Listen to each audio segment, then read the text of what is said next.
En août 2024, la Russie paraissait proche d'une grande victoire. Selon les rapports de l'époque, ses troupes n'étaient qu'à quelques jours de la prise de la ville de Pokros, un bastion ukrainien inestimable situé dans la région de Donetsk. Plus d'un an s'est écoulé, et pourtant la ville reste sous le contrôle de l'Ukraine.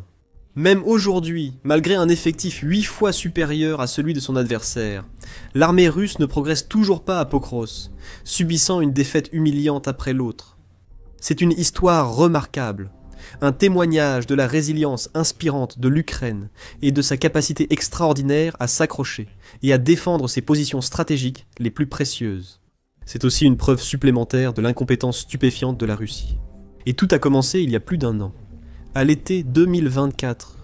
À la fin juillet et au début août, les forces russes ont réalisé plusieurs avancées rapides, prenant le contrôle de divers villages et petites localités disséminées autour du centre de Donetsk, comme Progress et Lozovatskaya.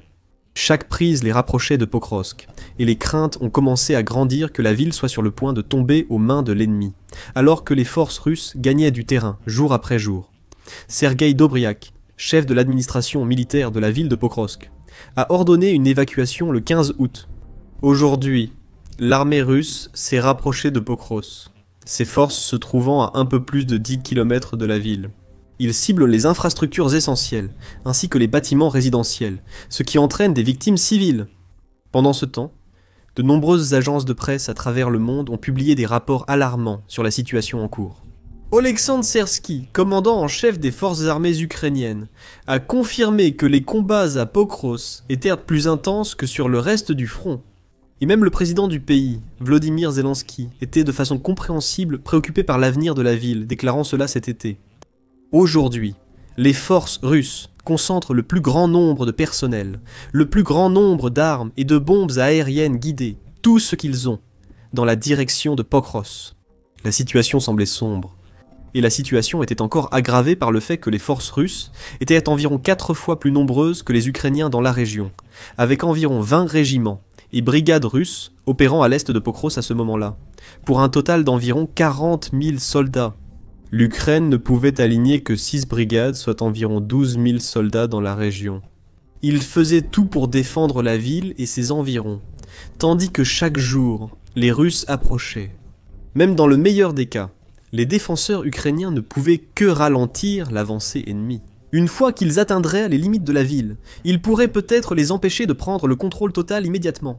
Mais la chute de Pokros paraissait inévitable avant fin 2024. Puis un événement extraordinaire s'est produit. Les progrès de la Russie ont ralenti, puis cessé. Les jours et semaines s'écoulaient, mais l'annonce attendue de la prise de la ville par le Kremlin n'est jamais arrivée. Au lieu d'entrer dans Pokros avec leurs chars et véhicules blindés, submergeant toutes les défenses sur leur passage et fonçant vers la victoire, les forces russes ont découvert que la ville était bien plus difficile à capturer qu'elles ne l'avaient imaginé. Même s'ils ont pris une partie des terres voisines et partiellement encerclé la ville, la percée, tant attendue, n'est jamais venue. 2024 s'est terminé et la Russie n'a pas réussi à atteindre son objectif. Et alors que 2025 commençait, la situation dans le secteur de Pokros est tombée dans une sorte d'impasse. Les progrès lents mais réguliers de la Russie se sont brusquement arrêtés, et l'Ukraine a même réussi à repousser l'ennemi et à reprendre une partie de ses terres perdues. La ligne de front s'est stabilisée pour la première fois depuis longtemps. Visiblement, les dirigeants russes n'étaient pas satisfaits de cette situation. En mars, l'armée russe a redoublé d'efforts pour prendre la ville, utilisant toutes les tactiques possibles dans sa quête de victoire. Ils ont utilisé des chars, de l'artillerie et des bombes pour frapper Pokros et les localités environnantes. Ils ont cherché à encercler la ville et couper ses approvisionnements, en avançant vers Dopropilia. Et ils ont même envoyé des groupes de sabotage dans la ville elle-même, déguisés en civils locaux, pour semer le chaos de l'intérieur. Rien de tout cela n'a fonctionné. Faisant encore preuve de leur capacité d'innovation et d'adaptation face à l'adversité, l'Ukraine a trouvé des moyens de contrer chacune des actions entreprises par les Russes. Ils ont employé drones, mines et divers moyens pour stopper les blindés avançant vers la ville, lançant une contre-offensive vers Dopropilia pour isoler l'ennemi. Et ils ont même trouvé des moyens, avec l'aide des habitants locaux de Pokros, d'identifier et d'éliminer les saboteurs un par un. La Russie a donc renforcé ses efforts durant sa grande offensive estivale. Les Russes ont déployé environ 110 000 soldats, plus de 500 chars, près de 700 véhicules blindés, plus de 560 pièces d'artillerie et plus de 180 lance-roquettes multiples autour de Pokrovsk. Cette fois, l'échec était exclu et le Kremlin certain de la victoire. Poutine lui-même était désespéré de capturer Pokros avant les discussions très attendues avec le président américain Donald Trump. Semblant croire que la prise de la ville montrerait enfin au monde que la Russie était en train de gagner la guerre et que l'Ukraine et ses alliés n'avaient d'autre choix que de brandir le drapeau blanc et de se soumettre à un accord de paix négocié selon les conditions de la Russie. Pourtant, la ville est restée ferme, traversant les mois d'été et restant une fois de plus sous le contrôle de l'Ukraine. Ce qui nous mène aujourd'hui aux dernières tentatives désespérées de la Russie pour dominer la région. D'après les derniers rapports, après plus d'1 an d'efforts, les troupes russes ont atteint la périphérie de Pokros, où des combats de rue opposent les deux camps. Les Russes, 8 fois plus nombreux que les Ukrainiens, peinent pourtant à atteindre leurs objectifs. La ville reste sous contrôle ukrainien, et le 28 octobre, Volodymyr Zelensky a dit « Imaginez combien de forces russes s'y trouvent ». Cependant, il n'aurait pas eu le résultat attendu, ce qui embarrasse encore le Kremlin. Même avec une force bien supérieure à celle de l'adversaire, son armée subit toujours échec après échec et perte après perte. Avec des rapports révélant également que l'Ukraine a capturé environ 2200 soldats russes dans la région, rien que pendant les 6 premiers mois de cette année.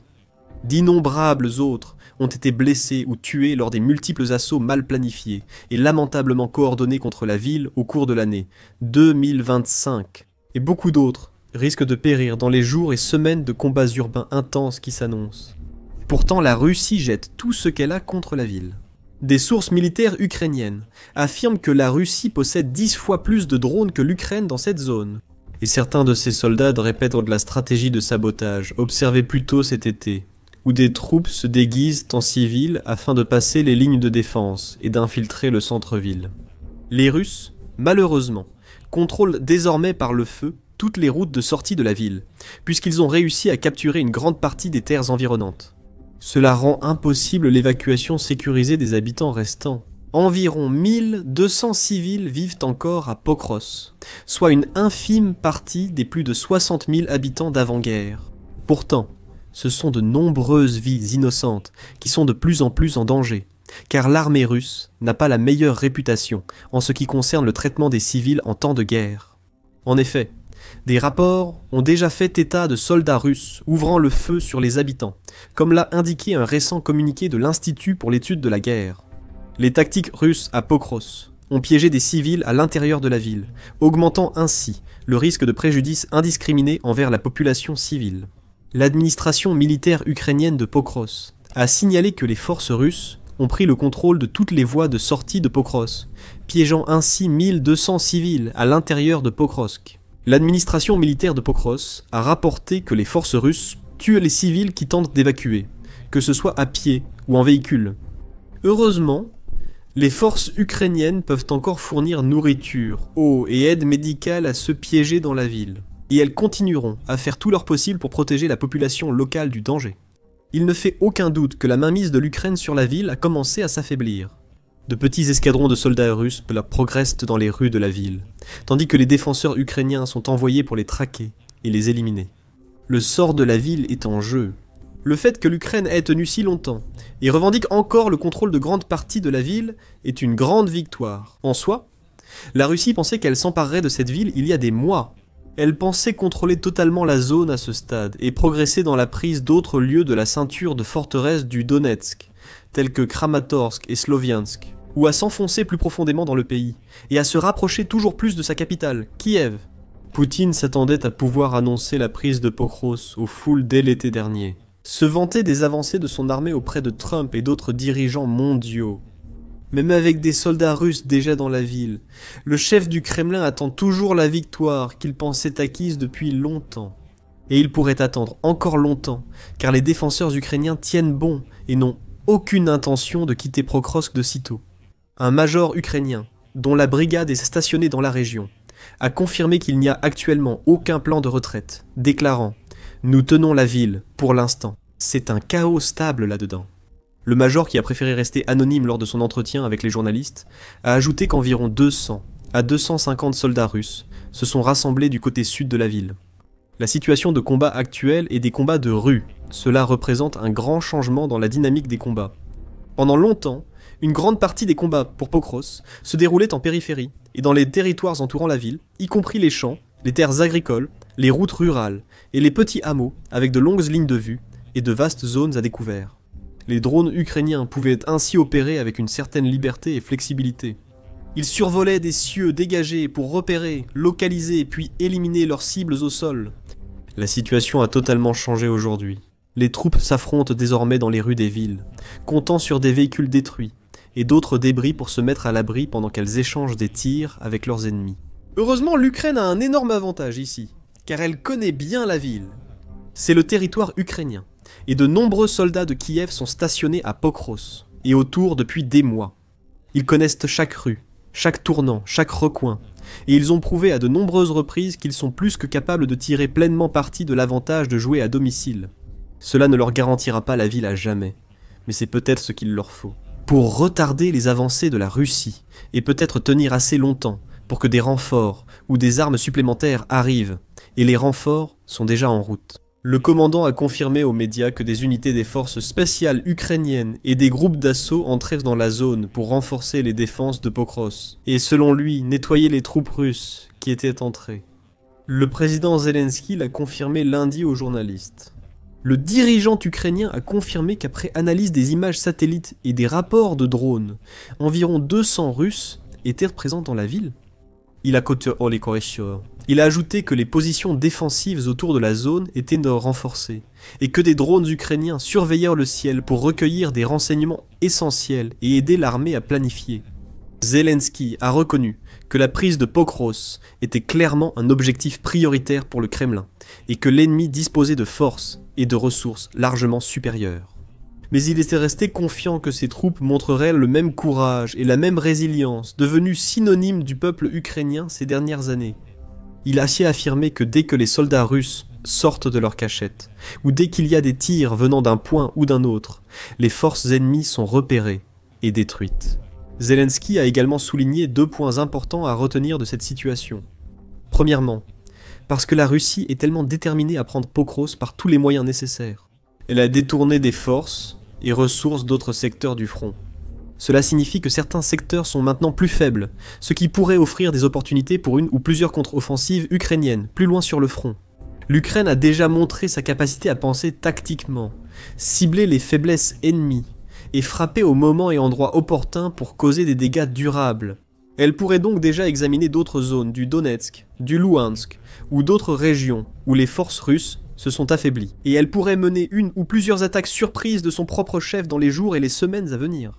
Zelensky a aussi souligné que la défense quasi miraculeuse de Pokros prouve que l'aide internationale à l'Ukraine est précieuse et peut vraiment changer la situation sur le champ de bataille.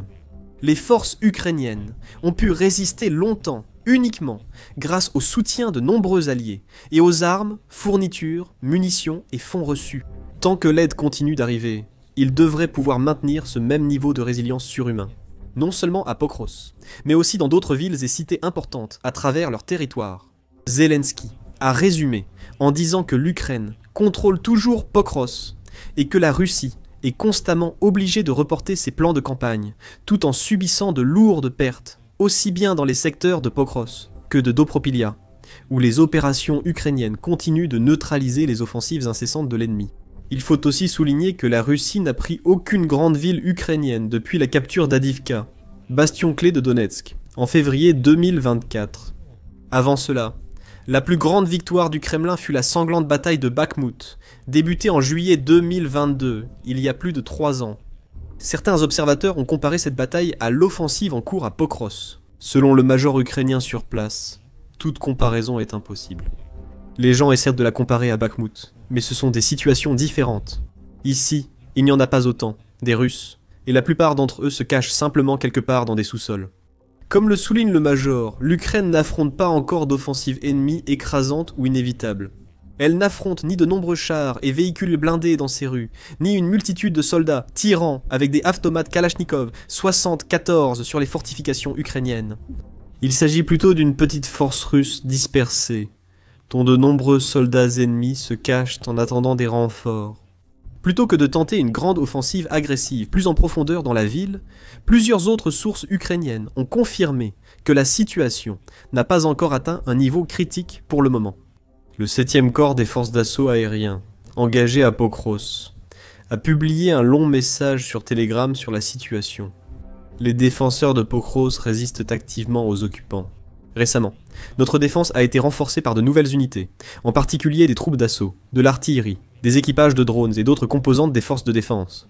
Nous utilisons davantage de drones anti-aériens et de lanceurs de filets contre les Mavics ennemis. Nous minons aussi à distance les routes d'infiltration ennemies. Les 25 et 26 octobre, les soldats ukrainiens ont tué environ 40 Russes à Pokros. Les occupants qui sont entrés dans la ville n'essaient pas de s'y installer, mais ont l'intention d'avancer plus au nord. De cette manière, l'ennemi veut disperser nos forces de défense et bloquer les corridors logistiques terrestres vers la ville. Donc, pour le moment, il n'est pas question de contrôle total sur aucun des quartiers de Pokrovsk. Côté russe, comme toujours, les reportages montrent une image très différente. Le 26 octobre, le chef de l'armée russe, le général Valery Gerasimov, a déclaré directement à Vladimir Poutine que les forces du Kremlin avaient encerclé environ 5500 soldats ukrainiens à Pokrovsk et 5000 autres dans la région de Kharkiv, à plusieurs kilomètres de là. Cependant, des groupes comme l'Institute for the Study of War n'ont trouvé aucune preuve pour étayer ces affirmations. Affirmant que Gerasimov exagère ou invente des histoires et statistiques pour embellir la situation de la Russie, l'Institute for the Study of War n'a trouvé aucune preuve soutenant ces déclarations. L'Institute for the Study of War poursuit son évaluation. Les forces russes réalisent des avancées près et à l'intérieur de Pokros et Mirnorad, qui sont tactiquement significatives, mais qui ne laissent probablement pas présager un effondrement imminent des défenses ukrainiennes dans la région. Il n'est pas rare que la Russie mente ouvertement sur ses exploits sur le champ de bataille. L'Institute for the Study of War et d'autres analystes affirment que cela s'inscrit dans une stratégie plus large de désinformation du Kremlin. Si la Russie convainc le monde qu'elle gagne la guerre et avance dans des zones clés, elle pourrait ainsi renforcer sa position aux négociations et obtenir l'accord de paix ou de cessez-le-feu désiré. Heureusement, beaucoup voient un trait à travers les mensonges et la propagande de Poutine, peu importe ce que dit le Kremlin. La vérité, c'est qu'il a passé plus d'1 an à essayer de prendre une seule ville, et qu'il échoue encore à le faire aujourd'hui. Dans un rapport plus récent publié le 28 octobre, l'Institute for the Study of War est allé plus loin, affirmant que les avancées russes restent peu susceptibles de provoquer un effondrement immédiat de la poche ukrainienne. Dans la direction de Pokros, l'Institute for the Study of War indique également que la ligne de front autour de Pokros est désormais dans un état fluide, les deux camps réalisant des avancées dans différentes zones. Même si les troupes russes avancent à plus dans les rues de Pokros, les forces armées ukrainiennes ne restent pas passives et ont attaqué des positions russes ailleurs, notamment à Rodenska, au nord de Pokros, pour progresser. Il n'est pas impensable d'imaginer qu'avec suffisamment de renforts, de ressources et d'aide de la part des alliés du monde entier, l'Ukraine puisse à nouveau réaliser un retour spectaculaire ici, éliminer les quelques soldats russes restants et renforcer partout leur position. En bref, même si les Russes ont fait quelques progrès, la situation reste instable. Les deux camps se testent mutuellement, gagnant du terrain et subissant des pertes au fil des jours. Mais l'Ukraine a l'avantage du terrain et bénéficie de positions défensives solides qui se sont renforcées au fil des mois et des années. Si la ville finit par tomber, ce sera une lourde perte pour l'Ukraine et un motif de célébration pour la Russie. Mais il restera encore de nombreux bastions défensifs, tout comme celui-ci. 1. Se dressant sur le chemin du Kremlin vers la conquête totale, et d'innombrables soldats ukrainiens courageux, prêts à tenir la ligne. Découvrez comment la Russie cherche à exagérer ses succès au front dans cette vidéo, qui analyse la mise en scène récente d'une victoire à Kherson par le Kremlin. Moins de 24 heures plus tard, les troupes ukrainiennes ont contredit leurs affirmations, les humiliant complètement. Ou, pour un autre exemple d'arrogance russe, regardez cette vidéo montrant comment les troupes ont célébré trop tôt avant d'être surprises par la réalité. Enfin, abonnez-vous à notre chaîne pour voir d'autres vidéos informatives et récentes sur la guerre Russie-Ukraine et d'autres conflits majeurs dans le monde.